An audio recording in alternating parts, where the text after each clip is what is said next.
Welcome to another Q&A. This one's really geeky. It's about hard water resin. What is hard water? How does hard water work, and why do you need a hard water resin, which will ultimately save you money if you have hard water? Okay, so there's a whole lot of science in this one.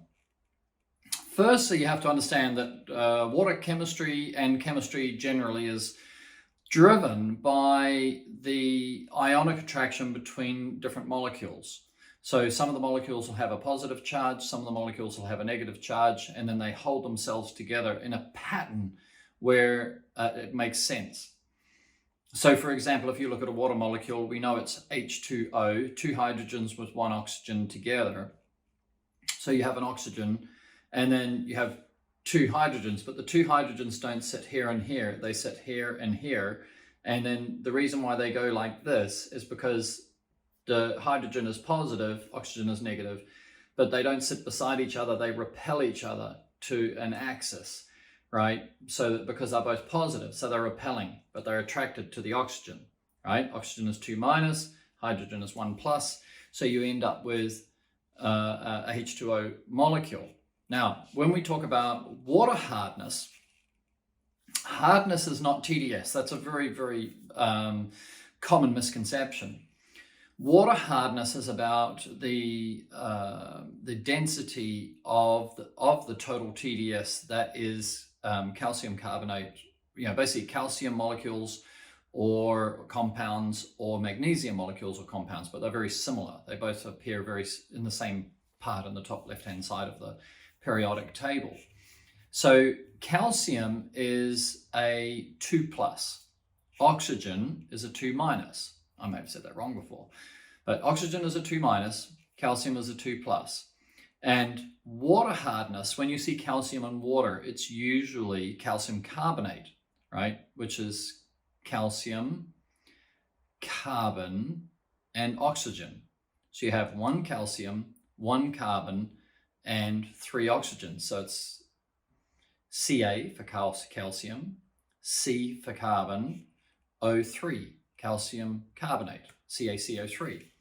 So how does that work, and why would we need a hard water resin as a mixed bed resin for cleaning water for the purposes of window cleaning? Well, firstly, to note that calcium is a white, it dries white. It's a white, like lime, chalk, it's very white. White is the reflection of all light. So any spot with calcium in it, if calcium is a mineral in the water, or the predominant mineral in the water, will be very visible, because white is a reflection of all light. Black is the absorption of all light. So when we see somebody who's got their water coming, across lime rock or through porous rock, which is got lime in it, then the water is going to take up a lot of the calcium carbonate, the calcium from there, and become calcium carbonate. I don't know the process that actually turns it into calcium carbonate, but it's calcium carbonate that makes hard water. Calcium carbonate, if you know there's a high amount of calcium carbonate in your water, when you use real soap, it won't lather, right? It turns into calcium stearate when it reacts with the soap. And calcium stearate is like a scum, right? When mixed with water, yeah? Pardon me. So now we want to understand, well, what happens in a mixed bed DI resin? So a mixed bed DI resin is a mixed cation-anion resin. The cation attracts the positives, the anion attracts the negatives. And standard resin is like 50-50, and then you can get 60-40, which is usually the 60-40 will be 60% cation and 40% anion. So we need to understand what's happening. So when a mineral is attracted to a bead, something goes on the bead, something comes off the bead. So if a positive is attracted to the bead, a hydrogen is released. Yeah. So this is all going to add up, right? Or you'll go, wow, that's really amazing, if I can tell the story well. So calcium carbonate is calcium 2 plus, carbon 4 plus, right? So we have a total of 6 plus, and the other element is oxygen, right? So if oxygen is 2 minus, how many oxygens do we get in order to create a compound? Because it's always going to be balanced. So if we have 6 plus and we have oxygen at 2 minus, we need 3 oxygens, right? So calcium carbonate is CaCO3. And so you've got a calcium and a carbon, 2 plus, 4 plus. And the first 2 oxygens are going to go over here because they're going to be attracted to the ionic attraction of both of the 2 positives. So it sits over here. The second one's going to sit over here, opposed to them and not repelling each other, but just holding the shape. And the third oxygen, because now the carbon has got, we've got 2 plus and half of the carbon, we've got 4. So we've got 2 minus left over. So the other oxygen sits down here, and we can pop a little image of what calcium carbonate looks like. So when, when a compound goes through mixed bed DI resin, we look at what's in the water, and with calcium carbonate, the calcium and the carbon are minerals that are solids, and the oxygen is an element which is a gas, right? So as it goes through the mixed bed resin, the positives are drawn to the negatives are drawn to the positive, and the water comes out pure. So the reason we have a 65-35 cation to anion DI resin for hard water areas is because when the calcium is drawn and sticks to the DI resin, the cation DI resin, a hydrogen molecule is released, or 2 hydrogen molecules are released, right? So, and the same with the carbon. When the carbon is drawn to the cation resin and gets held on ionically to the cation resin, then 4 hydrogens are going to be released. So when the calcium and the carbon are drawn to the cation resin, 6 hydrogens are released, and they're what are called radical, they're free. But the other thing that's happening is that 3 oxygens are released, right? So the oxygen doesn't stick to the anion resin. The oxygen just actually becomes water. How? Because you have 3 oxygens and 6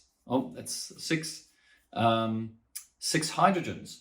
That makes 3 H2Os, so 3 water molecules. When the water is going through the DI resin and it's calcium carbonate, the anion is not being used, only the cation is being used. Now there are other minerals and compounds going through, so you still need anion, right, in order to make spot-free water. However, you don't need very much anion if the water is loaded with calcium and magnesium compounds, okay? So that's why we make a hard water blend 65-35, 65% cation, because when calcium carbonate breaks down, the calcium and the carbon go to the cation, the oxygen is released as a radical. When the calcium and carbon get attached to the cation resin, 6 hydrogen molecules get released as a radical, and those radicals get together and form 3 molecules of water, okay? And then that goes into your stream. So how's that for a complex scientific explanation as to why you would want a hard water blend if you have a high amount of calcium in the water? Now, we do have another video as to how to know how much calcium is in the water, but I'll just tell you very quickly in this video so that you've got a full circle on it. If you Google water quality report and your town name, most of the time you will find a report, not an independent report. You want the one from your local government water department. And usually once a year, they release a 2020 or a 2021 water quality report. And it's got loads and loads of data on all sorts of information, which is all of the minerals and compounds and poisons that are in your local town water, including the chlorination functions and all that sort of thing. So if you have hardness in grains per gallon, milligrams per liter, ppm for TDS, whatever the rating is, you can use, as long as you use the same measurement as far as what the number is, then you will find that if the hardness of the water is greater than 50% of the TDS, in other words, if you have a TDS of 100 and more than 50 ppm is hardness, then you would benefit from using a hard water blend of DI resin. Okay, so if you have any problems, you jump onto online, maybe just make a comment below, and we'll track that. And if you need some help, then one of us will actually find those reports, or you find the report and send it to us for interpretation, and we'll tell you what's the best way to go. The standard way is always 50-50, right? That's the standard resin, which in most cases is fine. Pardon me. For the best part, if water is coming from a lake, 50-50 is fine. That's a general rule you can use, unless you are like, in the UK, they've got the White Cliffs of Dover, the ground, the rock, the surface rock is white. Okay, so that water, even though it comes as a surface water, it's still going to be a high hardness water. And as a rule, in a lot of places, if the water is coming from aquifers, quite often there's a substrate which is lime rock, which is porous. So the water is actually going through the rock and picking up calcium molecules on the way through. Okay, so there you have it. If you have high hardness, more than 50%, that's just my rule, just a simple guide.